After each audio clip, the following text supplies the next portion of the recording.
Osho formula was Swaya Apam TV, your family TV. Namisha pa ni tumensa afro specially and you kwesiada ebe sa onemene mitimba do bom na ya sua nyamesompa hunkyerɛkyerɛ a ɛbɛboa ogidie wɔ Kristo so mu ɛbɛma ogidie aguro ne wie a ɛbɛgyina so ayɛ mpaebɔ denten a ɛde ayaresa ɔgye fa hodie ne adansedie ɛba nipa abrabom yɛkwasiada som yɛato den sɛ ɛyɛ testimony service obi ɔde n'ani kyerɛ obi ano ɔnkɔsa ne ɔbaa no ebi a ɛna kwasiada a ɛwɔ anim ɛyɛ wo adansedie kwasiada ɛma ne mpa ho blana be share e wo sotium a rescue point unya siwa bisa se e find Apam TV wo ubowra wa esum kase no e koso kai se e anapa 7 am atakra 11 ni Apam eni e mebo mu nhia mompae no abrabo enye senete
Jo emo akwa abadoba no Nsroma Kaseɛbɔ ewa Apam TV ensema yensa toso no eno enabraso se mejepene na mekenkan ede ema ho ende ye ya wada oforiso bosome ne da etoso edwenu enan ewo mfimpinum ni edwenu enum emu sania de bia ye kano no eyempa bokese na ye koso ya wade bia ne san yonti no ende de no oboade ya dom ye de akwa akogu ne kwasiada na wochi oboade e de chen de akwasiada na edi enima ebe eyade nkenya nsom ebekoso first service second service first service no sha 7 am eda kwa kopem 9:30 near the second service no ashe so near fe yapon 11:30 ne sa yonti no mesere bomoden se oba betwa si ansa na wakowo sorry se ne beboa ama bribia ekoso hinta no pedifo abomodin etumi hu ano ede ama so chom rescue point and atena kese edu ebutuo inchechemu ni nyina no betumi enya e 0249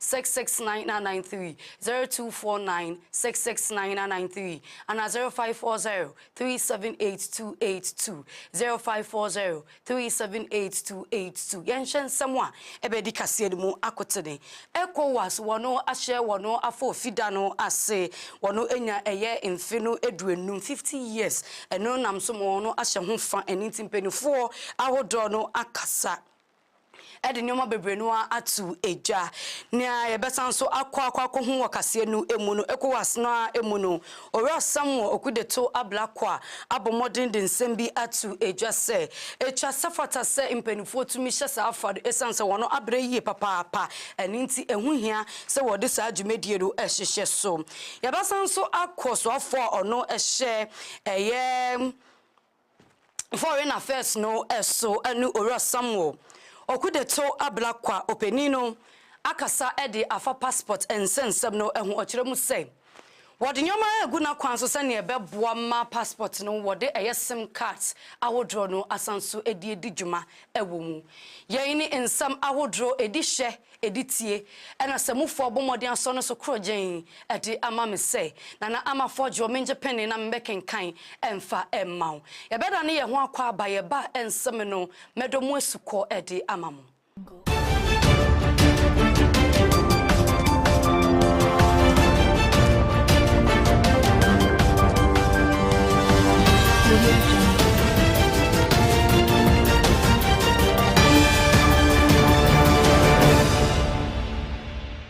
Yanda sini mora ensamno ankasa enchemudie yeyine enim se ECOWAS de eye nkronkro edu ensia 16 ena wono aka bom akyekere amana ba be ECOWAS empanimfo aye bi kɔ eno no enam so amankronkuo ani nkronkro ahodrodo wono de wontuma aba bebo ano sane ebeboa amadwumedie bi a wodi no etumi afade ntema pado efra ne sa yontido eye ECOWAS no abomodin enya infinishia eduonum 50 years eni nti wono abomodin ahye ho fa na sanfan a wo hye ye do eno no enam so ama president edema ECOWAS Dr. Oman Aliu opaninu ejina simpie so edensem atu eja ochire mu se eya de ECOWAS wono yie papa impenimfo aba beye bi ena wonso wono aba no wono so wobu wo homodene eni nti wono deserve se wono tumi se ehye saa efa no is the most integrated community in Africa.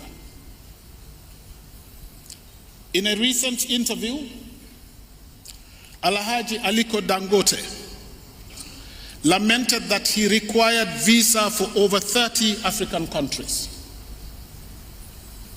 If an entrepreneur of Dangote's caliber can go through such hassles, can you imagine what ordinary people go through to travel within the continent?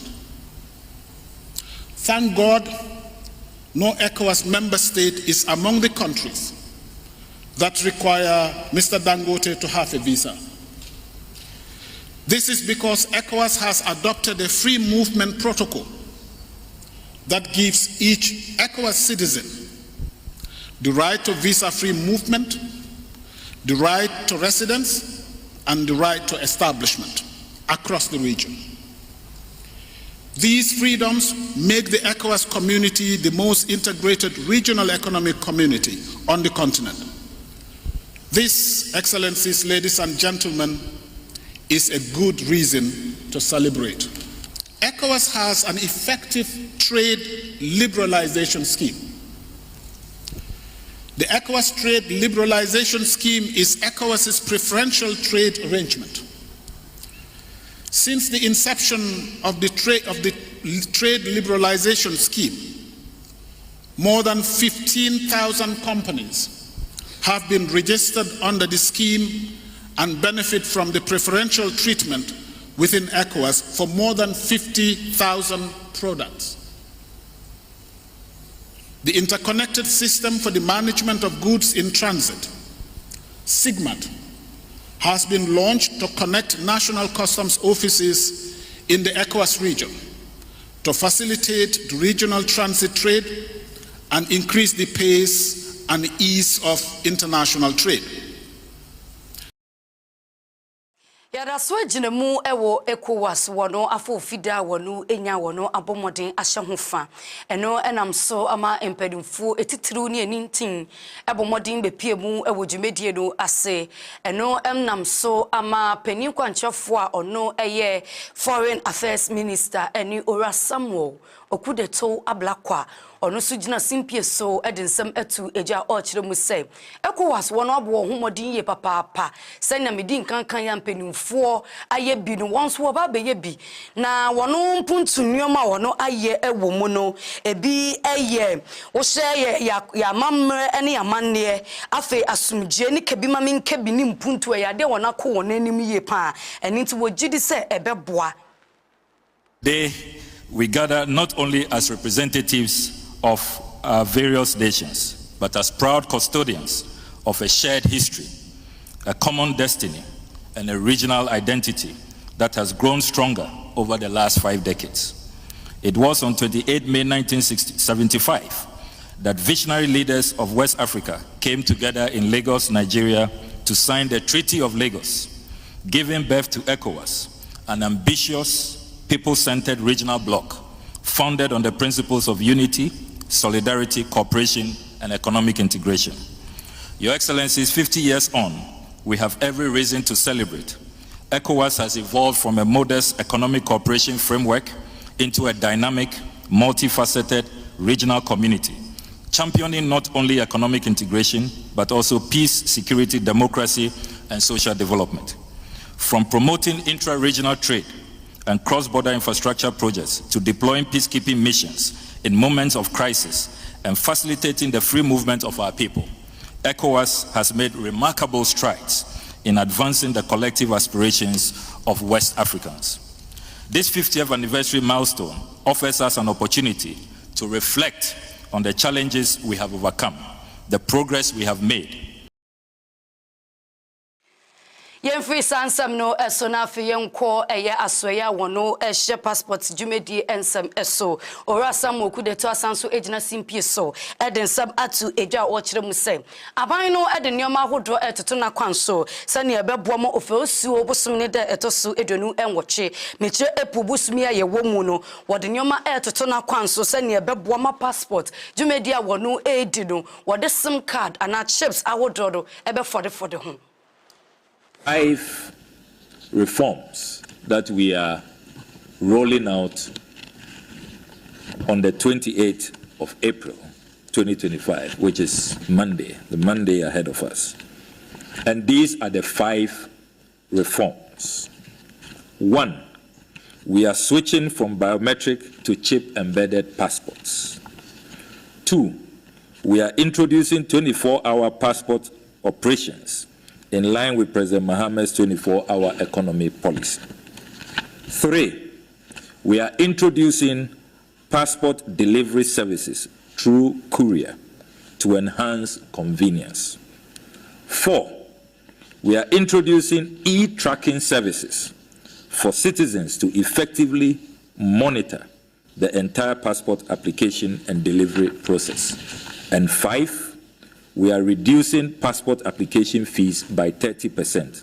That is from 500 Ghana cedis to 350 Ghana cedis by amending the Fees and Charges Act as soon as Parliament resumes from.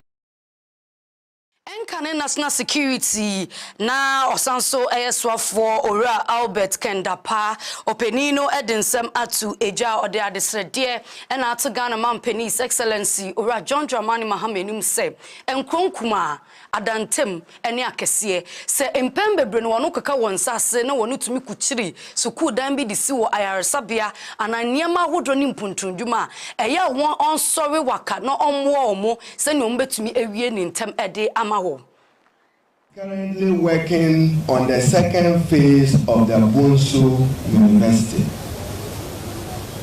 My immediate intuitive thought is that I should dedicate the third phase of Bonsu to Achenswa and Ohau in the Volta region, so that Ohau in the Volta region will house the agribusiness campus of the Bonsu University.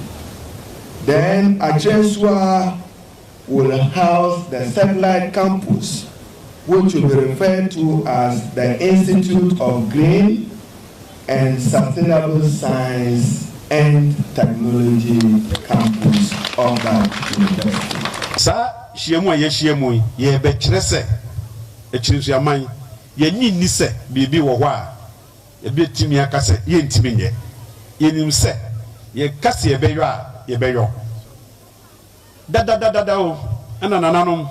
Omsi da bi ye kurei yesu nya kodeji a ebe fata ye. Sa time na agafu mu ha no kra no na kodeji na bi ne ya. Enso omsi wo mu beyo. Wo mu joy ema yedikonya secondary school ya ene esiwi. School aye bi amaye bebe na ye kasi ye ka eno ma ya ye di abo akru ye na nanom ye di bo akru ya asam no ebe ye tententen ene tieti ni tiamu wanwa ni se ye se de na nanom ye epagya akyiresu ya beduru ba bi a ye duru yeso no momye nka ye humom na ye mpagya akyiresu ya enko sro. Ora Salam Mustafa, a National Youth Organizer at the New Patriotic Party, Mr. NPP, Amanyokono. Openino Abomodin Afre, a Impenufone, a NPP4, send over to me a Sinkunja, Nan, Yentia Wodin Chono, Wadon Abomodian Twatwa, a Jing Ewohun. Nona Walkers and watch them say, NDC Amanyokono, 124-hour economy, one no added 2 eja, Nini Nano, a campaign talk, Bontwa, and the ultimate can be the Juani, and Nibian. No muke kanya no wonjin de say won emfe enaya wonu edidi omanga so no betumi accomplish sa mission. The youth of the New Patriotic Party know that indeed with time everyone will come to appreciate the work Nana Addo Dankwa Akufo-Addo has done, even though today the lofty promises that the NDC made that fell so sweet in the ears of Ghanaians and many of my compatriot youth today are all falling apart. The very famous promise of a 24-hour economy has turned nothing but a fiasco as far as this government is concerned. It was a promise of Adanko Adada Adoyi. Quite sadly, for a matter that touches on the prospects of the young people in our country, the NDC will find it so easy to throw out as far as implementation is concerned after having won a massive victory. Sadly, we were hoping to see that the NDC would implement a 24-hour economy within the first 120 days in office and also in their first budget statement. None of it is coming to fruition. And by extrapolation, I can state emphatically, in the next 4 years, we will not see a 24-hour economy with 1 job, 3 people, and 3 shifts. Yeah. It will not happen. Yeah. No, that won't. This shows the level of deception that the NDC engaged in as far as the electioneering was concerned. It was all for votes and nothing else. Even though they are still in the very early periods of their governance, the early signs clearly show that they are not going to do anything far in excess of what Nana Addo Dankwa Akufo-Addo and Dr. Mahmoud Bawumia government did. If track record is anything to go by, the previous government created over 1.3 million jobs. Today, the very people who canvassed on a 24-hour economy to provide jobs for young people are rather dismissing people who were rightfully employed. Emu enopeni no tiaso na ochiremu se indrubone abadodo eno nam so ama embebu de wo hu fode munti aban no ensori waka e woni tumi so na omma ano pomasibire se ne beboa ama embebu no betumi ejai. I'm always on the streets. I'm always talking to young people on the campuses, everywhere young people are. I engage them. Something scary is happening in our country. the abuse of drugs is something that is going on. Today, the ish in town is what they call house parties. And when you go to these house parties, no phones are allowed, no cameras, anything recording, nothing. Just come, drop your food, and go inside. Whatever happens in Rome stays in Rome. And those who have gone there will tell you that they didn't come out the same. If you make a mistake and you drink even water there, you will see that that water came from Mars and not from F. The level of drug abuse, hard substances, is scary. And I appeal to government that for once, they should show that they care about the youth of this country.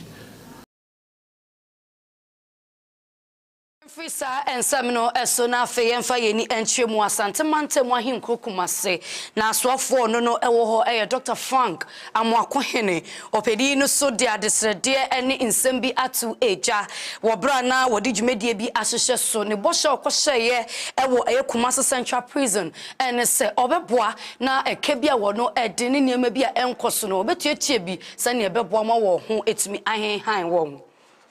To refine you, to rehabilitate you. Make sure so free now you are better off than Ufra Bontier.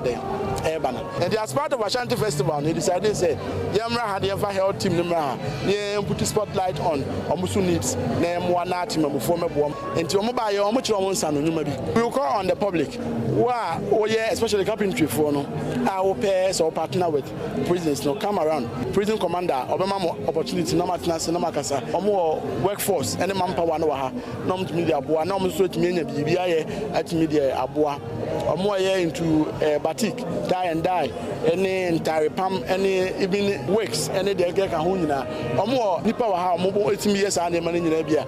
You partner with them well, we should be able to support them. Prison commander, I or more amnesty list, I am our president. And the Ashanti with them 65 and a free hair war list. Many president Becca Sanya, to be able to my woman anymore, let me amnesty, and Abuama, and also numbers also let me at in that regard. Brian a champon Mrashebejani Edema Abitifi Abaton Peswado eso and no we puye mantam no emu opedini so dia de srede ne niama hodo no atu eja dia ma won no eja eto eja kase mu asante mantem mitire dum eja kase eto wa no nam so mo no ntimi entabili bibia ewo ho a asai njapade ahodo opedini bo sha wa hye elese obeboa na wono asansu ekuchiri ayeso tos ahodo no asansu edi esi wo wie ye and no this casan so tato edema ejidifo no yehu ede akoso na minim say market women and men traders have suffered significant losses na edikan me wo sika kakra me person me DC executives no so na wono edeboa omo they are most affected and no enesika no 300,000 Ghana cedis. Titisicano 3 billion. But I know one me person me if you say a CA, Metieti a tree, Metieti a war amount for mu. Say, I buy the Sia, a Becaco saying, a Fantimandi, new a Bacope, a year as Antehene or 2 4. Many betting come on. So regional minister any care me so bedim komo na esaya se a dan a esi hey me prime champion Messi senia na tie e dia ma santeman enkodru se afi da ye de be ma me no enkodru afi no na e da we me peje esi ho e de ama omanfo no na woni sika kakra e kan ye no na almost e de afane ma ye de egum mesremo me kase ensi obi akwan enkrofo ejapade ahwere enti so obi bia odi ba onkoso ano famra na woni fa enchema ejadifo no woni chase enfanye den enidwa no kopim se dan no so woni pene no odi be mayen a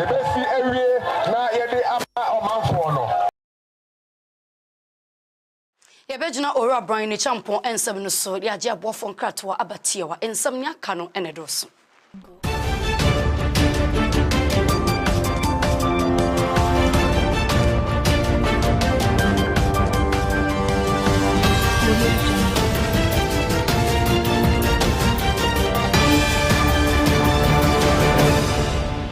Osho formula was so Apam TV, your family TV. Na me shrapa ni tumensa afro specially and ye kwesiada ebe se onemene me timba bebom na ya sua nyamesompa hunkyerɛkyerɛ a ɛbɛboa ogidie wɔ ukristoso mu ɛbɛma ogidie aguro ne wie a ɛbɛgyina so ayɛ mpaebɔ denten a ɛde ayaresa ɔgyeɛ fa ahodie ne adansedie ɛba nipa abrabom yɛkwasiada som yɛato din sɛ ɛyɛ testimony service obi ɔde n'ani kyerɛ obiara no ɔnkɔsa ne ɔbaa no ebi a ɛnɛ kwasiada a ɛwɔ anim ɛyɛ wo adansedie kwasiada ɛma ne mpa ho blana be share e sotium a rescue point unya siwa bisasa e find Apam TV wo ubowra wa e som kase no e koso kai se e anapa 7 am atakra 11 ni Apam eni e mebo mu nhia mompae no abrabo enye senete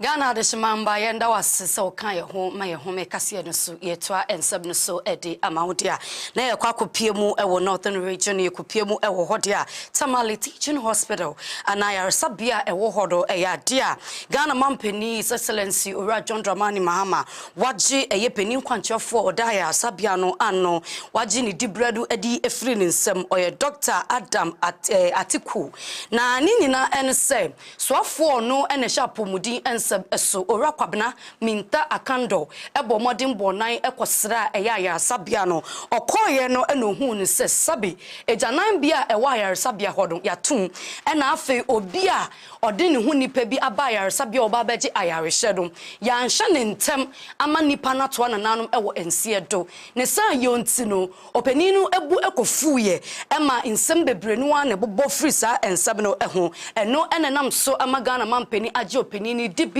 edi efri nensa to salute all health professionals in this country, especially where I am at the moment, Tamale Teaching Hospital, for the sacrifices they are making and they will continue to make for Mother Ghana.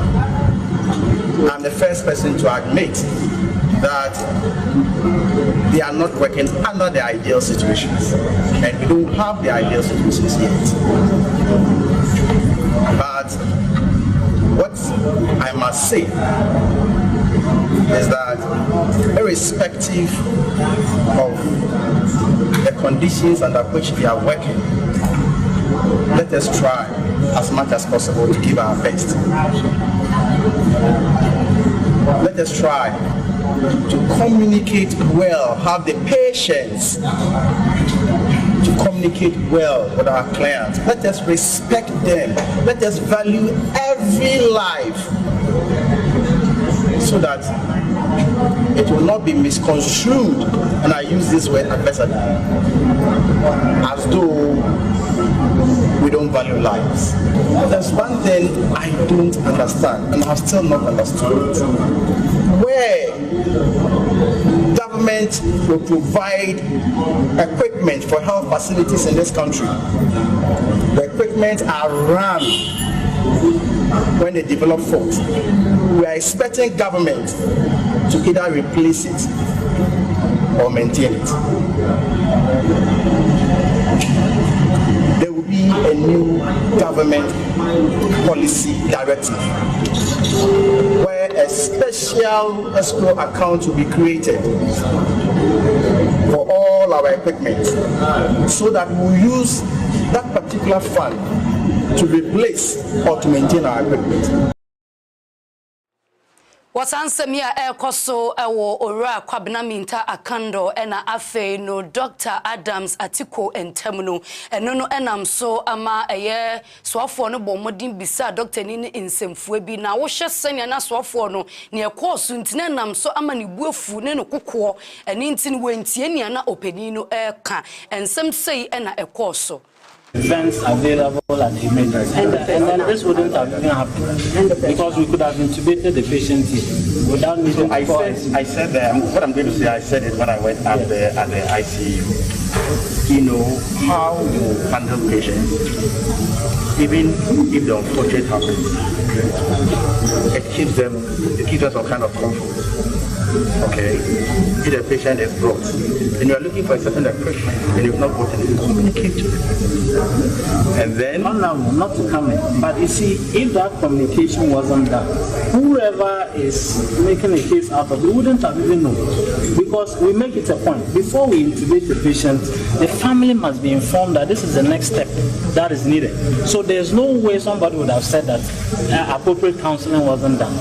Then how did we arrive at that point and we call the ICU?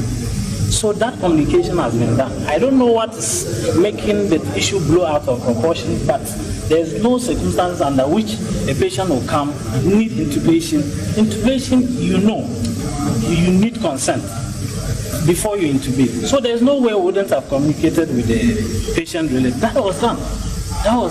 And we try as much as possible to discuss the prognosis of patients with patient relatives the moment they come, especially for the red zone, which we all know is high dependence. But I think the solution to this is simple. If there were available ventilators here, then we would have intubated the patients, and then this issue wouldn't have even sprung up. That's what I think. Because we have the capacity to have intubated the patient within the emergency. We all know the ideal situation, and we all know what must be done to solve it. But that doesn't mean that until we have the ideal situation, we should not be able to manage the situation. You understand? So that is why you are here. We don't have it here, but we have it at the ICU. The fact that we don't have it here doesn't mean that if there's an issue, your defense is that because we don't have it here, until we have it here, no, I mean, nobody. It's not a defense. So don't put up that question. No, it's not a defense. Please. I'm also trying. Samnoa emu edom kuma wo mrahye bedwefie won so akasa e de afa won say Ghana mampani ni tumi a wagina so no de agi opani no edibre no efiri ni nsem no enche yie kra Kwanchefo ono ena eda tamale aban ayaresabia no ano Ghana mampani His Excellency Ora John Dramani Mahama Abonidin say emprempren de ontena enchen eno ena minority health caucus ewo mrahye bedwemu no wono edisansemi atu eja say Dr. Adam Atiko yeyi ne di no ensem fatakra ena afei so enam embra kwan eso esan say wo hwe health minister enkasaye eni ni suban bi oyi ne dia wo ne say na soafo shapomudin nsem no odi na tinka echi sanka ebianka obenya ntoboase na wage ensem no emu nchiremu edi efiri doctor ni no eho no enya ade a oto ne bo age sa ensem no edi free doctor ni no ewo se wo hye mu pa dia na ne ka ne se administrative constitutional protocols no na chese minister no ebroso afei wo sanso si sudua se sa intirahyew ani inyi ano ananka ekoso na nka ni kwansenka health minister ebomodin eye ni mu sei na camera sanso da wono eso na we kan na we su akan enche yie kra ne nyina enkemfo ano minority kokose wo mra hwebedwe fie e kire se eye Ghana mamra no emma health minister kwan ese osore preko pa onko gina yaresabia na one nkofo enkodi anobabaye na afei no se bibi anko ya ne kire se enam health minister so na ye ya ginipa ne dibre e de free ni nsem ene de enche yie kra na se wono ekọ amambra no emu dia section 34 eno no ekan sam awudro bebre Yato ansam no so dia na ye kwa New Patriotic Party NPP amanyoko no enchen na wonso no wode nkrata piem bontini so na wachire mu se wono ekọ enase to na chese thank you to na ebefrase memede de enima ebe ne san yontini wono abomode akọ party officer ana party headquarters a ewo no aso ye de nyoma wodro akọ akwanso sane ebebo mo wonjumedi eda wono enimemini de obetumi de nyoma egugu yie na afi Important for all of us is that we have to be united. If we are united, we are going to win 2028. If we are not united, we will have a challenge. So unity is very important.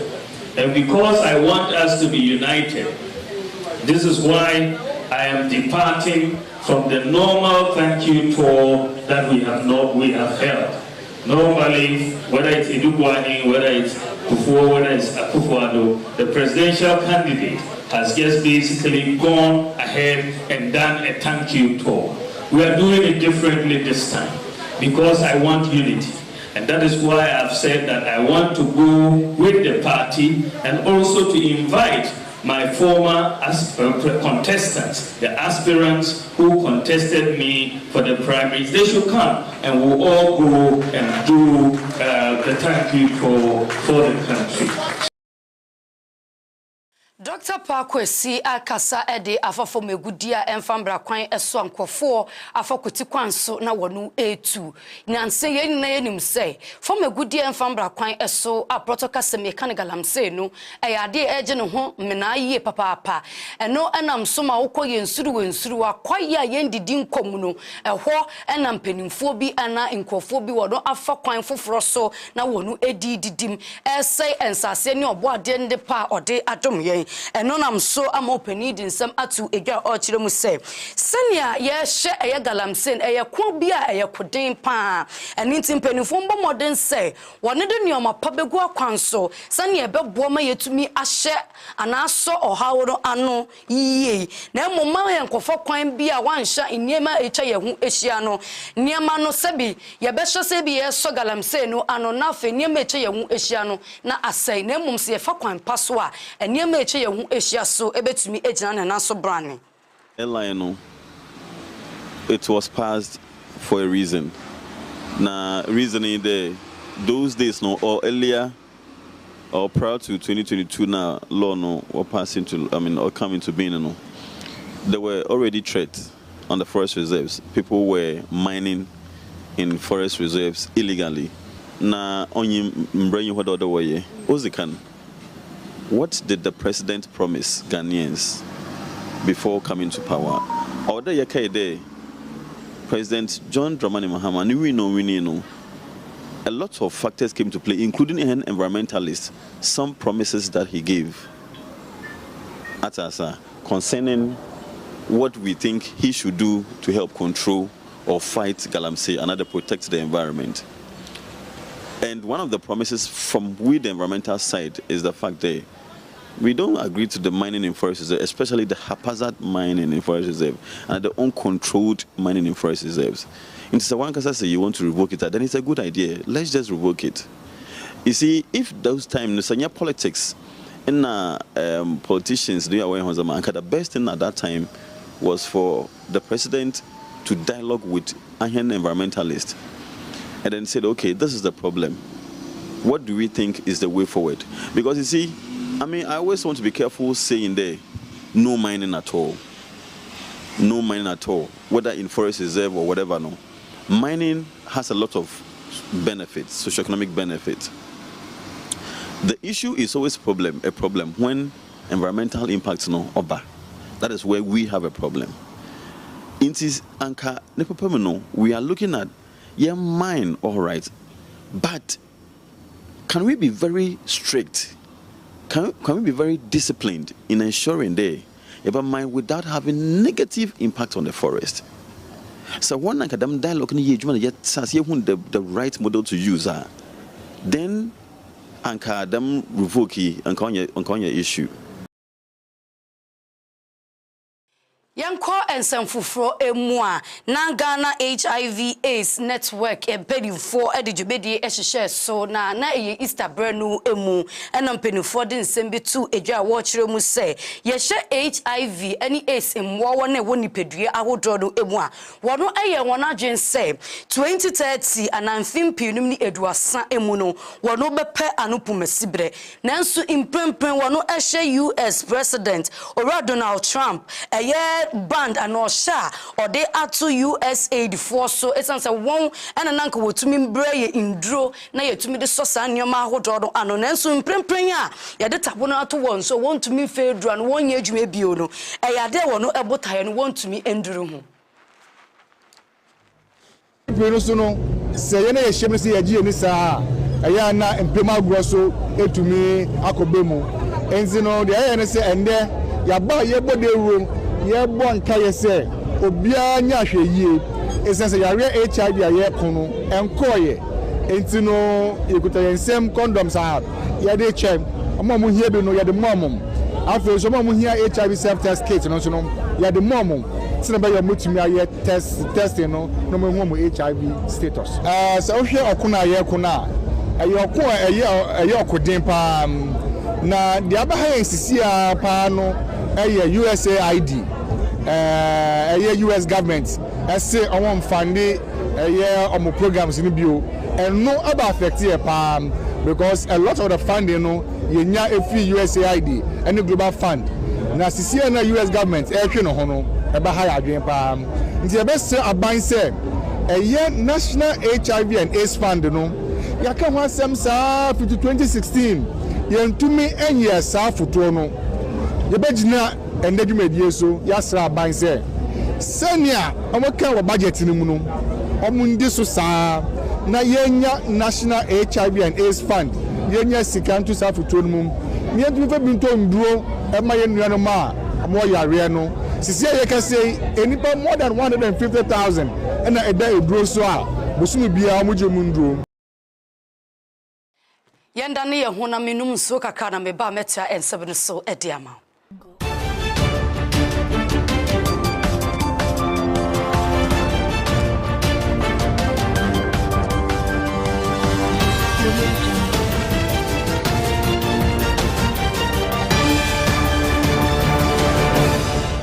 From the was Apam TV, your family TV.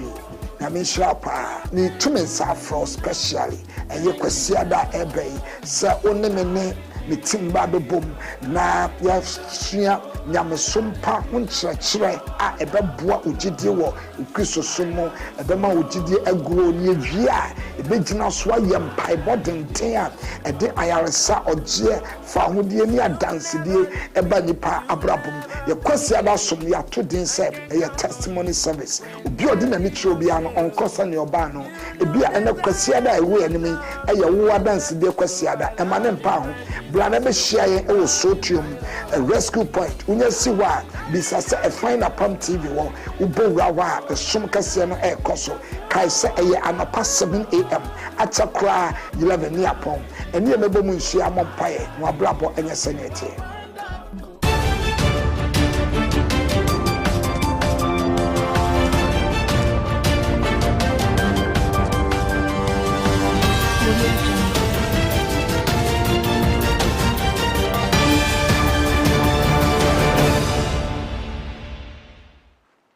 Yarase na yenta ensebe no eso yetia se na enim se wiemu bobre ho nsebe no nsem no anane ka no ayekana na meche eye climate change no na sania inkonkro ahodro asori wakana wo no eko sania ebeboa ma ewiemu nsakraye ho nsebe no ebetumi afa nentima pa no efra na afei ne ma pa ne fra ma pa no yet ahome eno no enam so ama Accra Metropolitan Assembly empenimfo abomoden ehyiemu na nhyiemudi a ekoso no ena wo kyerɛ mu sɛ wode nyoma toto na kwanso sania ebeboa enintim prempren wono abomoden akɔ ɛyɛ Ablekuma South sania embebu a wo horo obetumi aka won ede abomu sania obetumi aye adwuma na woni na no wonu etumi apɛ ɔhaw no anopomesibre ne san yontine panin kwankyofo gine anemu ɛkasaye ene Ablekuma South Marshal Bejani, Onyamfo Alfred Okovandapoy, Edin Sem to Ejase.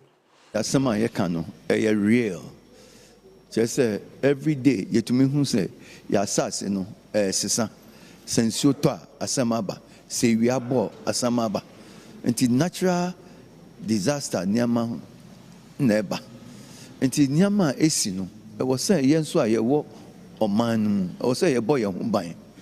Sanya Yesi Didi, Nia Yedi, Sanya Yesi, Yusu Nsio, Sanya Yesi, Yusu Power. Any idea na I was say young baby.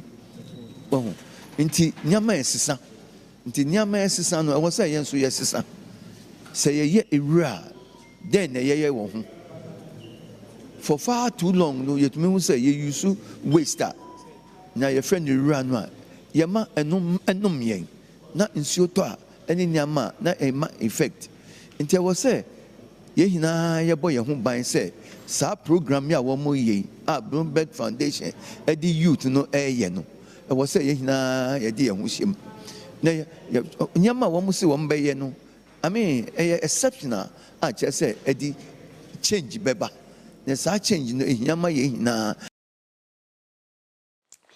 Yadiyeni eko ensemfofo emudia ye na enim se endrada ena insuo egugu ye kakra eno no enam soma kopie mu ewo kaneshi adabrakane ni mpotemu a timemfo ana omanfo ewo mpotemu kire mu se niema enkoso ye kura insuo asese wo niema eni nioma ahodo bebre no enti wosre se epedifo ebeye ensakraye ewo mu ede ama won even some car we see kura ye keto ebe cover obi ehunu car no say we head down ho measurement no na e wo ho no eyiri nsuo ndi eyiri because ha say no hwemu ha na ye Atlant nsuo na twa ha nyina ehia ba me gata no de wo ha say na no na e be say omu yi mu ache any problem ne say so omu yi ma instance nko mbetwe de omu yi free mu na koro no ma say gya no ho anti nsuo no to ana sa back to the gutter.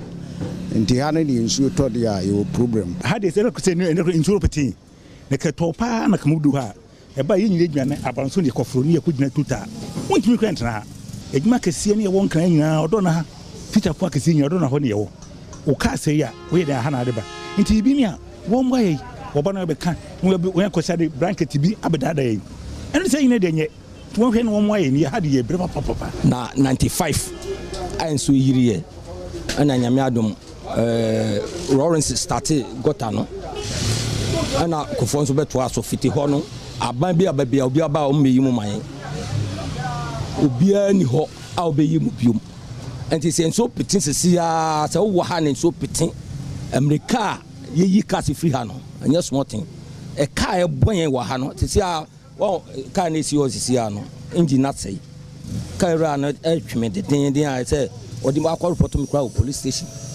aye gota yi enti ade ehia kese wo ha aye gota no be yaman pe na first nso na fa ha se nso no ba tumi fa musese si ano ha mo kwa no ne nyina dan ne ade no asori dan no mo esi wo ho no nti se si ade to anya ba bia amfa ti je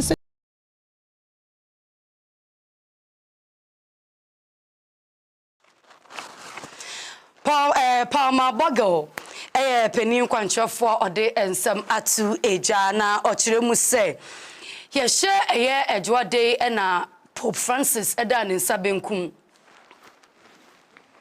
Hello.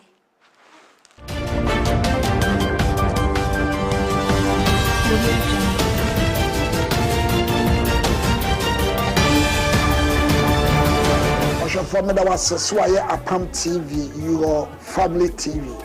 Nsroma Kaseɛbɔ ni tumensa for specially and you kwesi da ebe se onemene me timba do bom na ya sua nyamesompa hunkyerɛkyerɛ a ɛbɛboa ogidie wɔ kristosom mu ɛbɛma ogidie aguro ne wie a ɛbɛgyina so ayɛ mpaebɔ denten a ɛde ayaresa ɔgyeɛ fa ahodie ne adansedie ɛba nipa abrabom yɛkwasi ada som yɛato den sɛ ɛyɛ testimony service obi ɔde n'ani kyerɛ obiara no ɔnkɔsa ne ɔbaa no ebi a ɛnɛ kwasi ada ɛwɔ anim ɛyɛ wo adansedie kwasi ada ɛma ne mpa ho bla na bɛhyia yɛn ɛwɔ sotium a rescue point unya siwa bisa se efine Apam TV wo ubo wura Nsroma Kaseɛ no ekoso kai se eye anapa 7 am atakra 11 ni Apam eni emebo mu nhia mompae no abrabo enye senete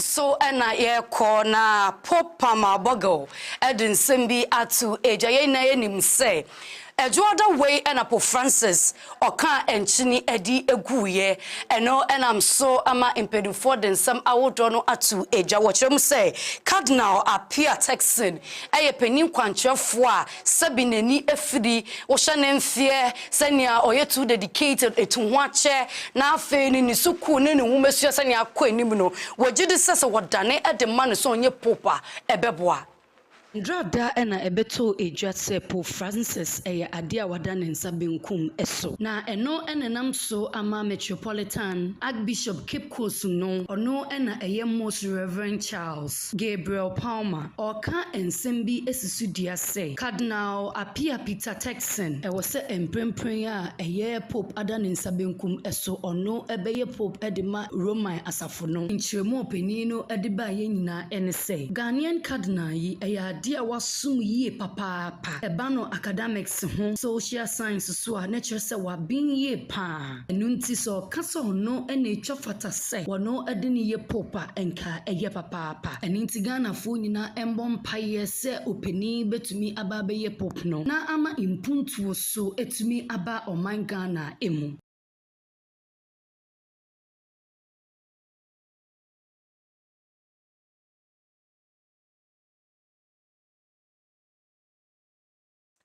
Ajafo ye bejira eye ensabi eso na ye de kase no ye di esi ye de na seni nyina no e ma Apam Global Church asafo no sadane de na woso ya sene ye de eye Nsroma Kaseɛ ye de besomo Apam TV ensam no doors so e ba na ya bom tawtaw ne de amao eninti Apam Global Church asafo no ya wade bia ye mpaebo kese mpaebo ekoso eninti upese wo ye wo kra no ehun kwaji ejuma ahanko a ena mecha utia aba bepie mu na kwesiada edi enim ebe oboade amba na odedom yen a eyade ye behia eye first service and second service first service no ehia 7 ede Apam eye 9:30 na second service ni frase na ya pon 11:30 na ya de sobro akwakogu ope eye asafo a obetumi ne won abom paye ewa abefo kwan eso a eye Apam Global Outreach and Apam Global Church and Amekanfo edi amai fryen e was 0249